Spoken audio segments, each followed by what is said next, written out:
Hi, this is Mark Smith with Family Tree Counseling Associates, and I'm going to be speaking to you today on this video on 8 ingredients for saving and rebuilding your marriage. Almost everyone who has come to therapy to me throughout my 27 years as a counselor, they come, almost all of them, because of pain due to a relationship. Very few people just come in and say, I want to dig into my own stuff just because I want to grow as a person. That really doesn't happen much. So they come with one goal and one goal alone, and that is their relationship has become unworkable and it's become very painful, and at least one of the two in the couple are thinking about calling it quits. Many times the therapist's office is the last-ditch stop just before the attorney's office. And what's funny is a lot of times it's a last-ditch effort for people who really don't believe in therapy whatsoever. Many years ago, I had to do an alcohol assessment for a fellow in jail. And I went before the judge, and the judge said, asked me if this fellow was sincere in his desire to recovery. And I said, Your Honor, it's my experience that there are no atheists in foxholes. so all of a sudden, this fellow in jail had the belief that in the healing power of alcohol recovery, and many times people who would otherwise not have visited a therapist, all of a sudden, just because it's all that's left to them, they're on their way to the therapy office they're just sort of hoping for a miracle. So here are the 8 ingredients, and they're really not in any particular order of importance. The first one is, the first thing you need is some really startling insights from an excellent marital therapist. I mean, if you were a doctor, you wouldn't perform surgery upon yourself. I hope you wouldn't. There's an old saying that an attorney who represents himself has a fool for a client. Most of us don't go out and overhaul the engines in our cars. We seek help from experts, and I would heartily recommend that you do that in your marriage.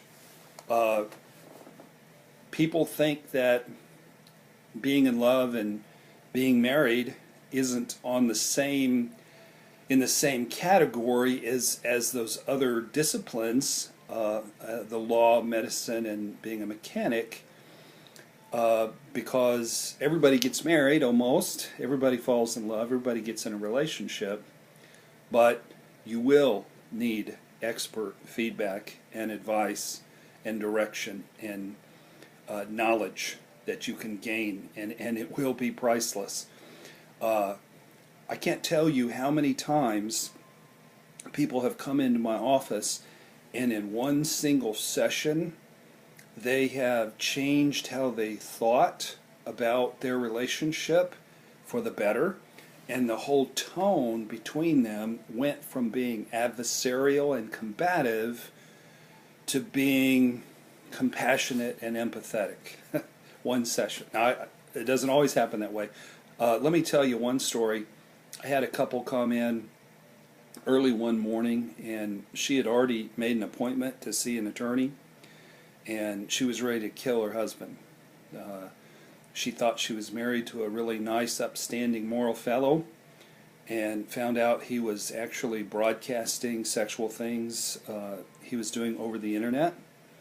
And she was mortified and humiliated and just bitter and angry. And within 10 minutes, the whole tone of their relationship had changed. The tone in the room had changed from venom and hatred to support and friendship. And all I said was, You marry your issues, you marry the right person, you unconsciously are drawn to somebody that you can react your family of origin issues with. Bam! Just this quick. She just changed. And she says, I get it. Because it turns out that her father had been a horrible sexual addict who had spent time in jail for sexual crimes. And she had buried all that stuff and didn't want to deal with it, but then was unconsciously drawn to pick her husband, who was a hidden sexual addict. And they used the pain from that experience as a springboard to do excellent work. They both healed wounds from their childhood, and they reinvented and re-engineered themselves from the ground up and re-engineered their marriage. Now they're very happily married and doing great. But if they wouldn't have had that session that morning, I'm pretty sure they'd be divorced. So it can make all the difference in the world. The second ingredient needed for saving and rebuilding your marriage, and this one is, I think, the most important, even more important than good feedback from a therapist, and that is brokenness, humility, sincerity, and deep remorse. You take a couple where they both have that, and you go to a really average therapist, and they're going to make some progress.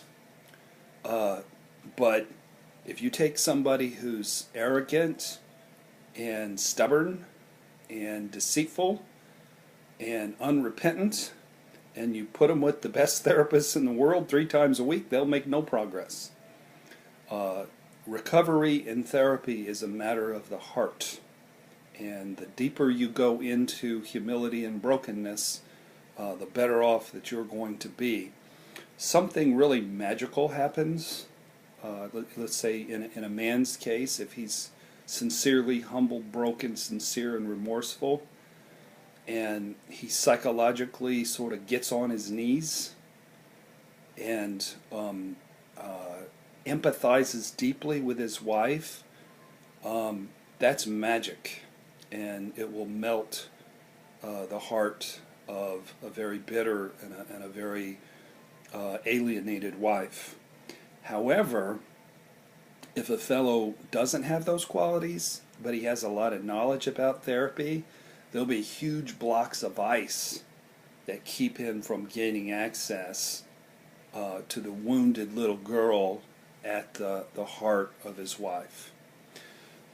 The third quality needed to save and rebuild your marriage is time and patience. A lot of times men want results. They want quick results. They want useful tools. They're willing to do homework if they get the payoff quickly, and they want a guarantee of how quickly it's going to take. And I give them none of those things. I tell them, you're in the wrong place, pal. Because the problem isn't your marriage. The problem is 2 dysfunctional, broken people. The purpose of marriage is to make you friggin' miserable.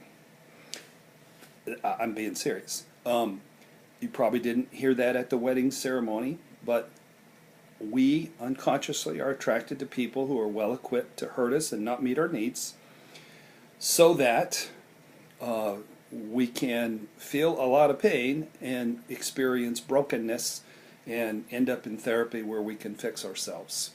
So the real problem is 2 people don't have the emotional health to maintain a relationship over a long period of time. So what we have to do, we do have to reinvent and re-engineer 2 individuals from the ground up. And how hard does that sound? How quick does that sound? So when we were fragile, defenseless little kids, we were wet cement. But now as adults, we're far from wet cement. We're hardened, we're stubborn, we're know-it-all, we're blocked off, and we're protecting that wounded little kid that's at our heart. So that's what marriage is about. It's about being a wrecking ball to rip through that concrete and expose what's behind it. So The fourth ingredient for saving your marriage is community. It takes a village to raise a child, and it takes a village to help a man or a woman re-engineer and reinvent themselves from the ground up, to be in recovery. So in our case, that community is group therapy. So when you come to, and it sounds weird, but it is rockin' cool, let me tell you. It's people just like you who are going through stuff just like you, who are well educated and funny and vulnerable, who will give you encouragement and insight. You'll have a room of safe people, and you'll laugh a lot, you'll cry a lot, you'll learn a lot, and slowly over time it will change you. It's a little awkward the first night, but trust me, group work is very inexpensive and it's very cool, and it will help you save your marriage big time. The fifth thing is insight from reading.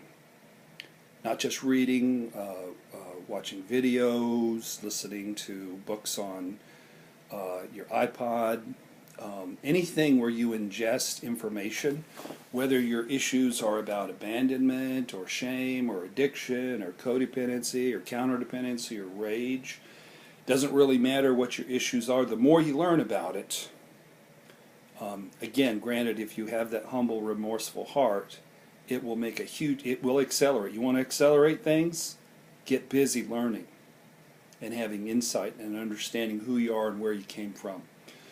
The sixth quality necessary is courage. In our culture, we generally don't embrace our pain, we medicate it. There's a pill for everything, every pain known to mankind. In one of my groups, the men's group this week, I had a sort of a semi-broken fellow. You know, he's more unbroken than he is broken. Observing a guy who's just doing tremendous work. He's very broken and humble and sincere and remorseful. And the unbroken fellow asked me, what's going to become of him? And I said, well, he's going to be happily married. And, you know, he's going to be dogged by his psychological demons from his childhood, but I see a bright future for this man. And whereas with you, the jury's still out, because you're tearful and broken at the prospect of possibly losing the relationship, but other than that, you're pretty happy with your know-it-allness and your being in your head and your lack of emotion. So there'll need to be some additional brokenness brought to bear, and that means embracing and cooperating with the pain you have instead of covering it over and numbing it. The seventh quality is having urgency, motivation, willingness to invest time and money and energy that it will take to repair your marriage.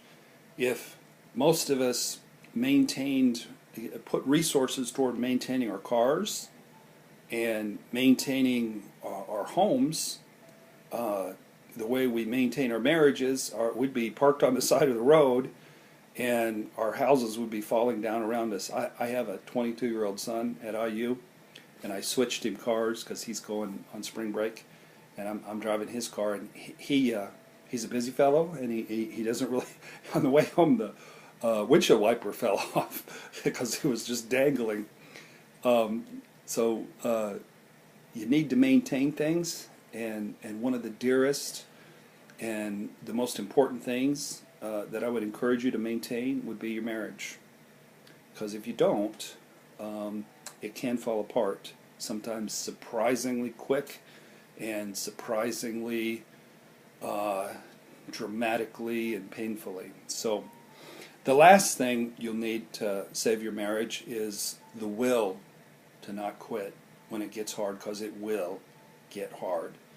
You'll need a great deal of stubbornness and stick-to-itiveness if you're going to be walking on the beach with the wife of your youth when you're 75 years old.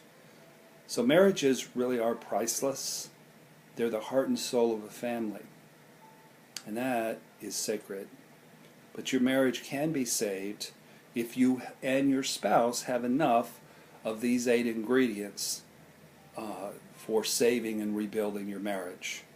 So I want to encourage you to get to work on yourself right away.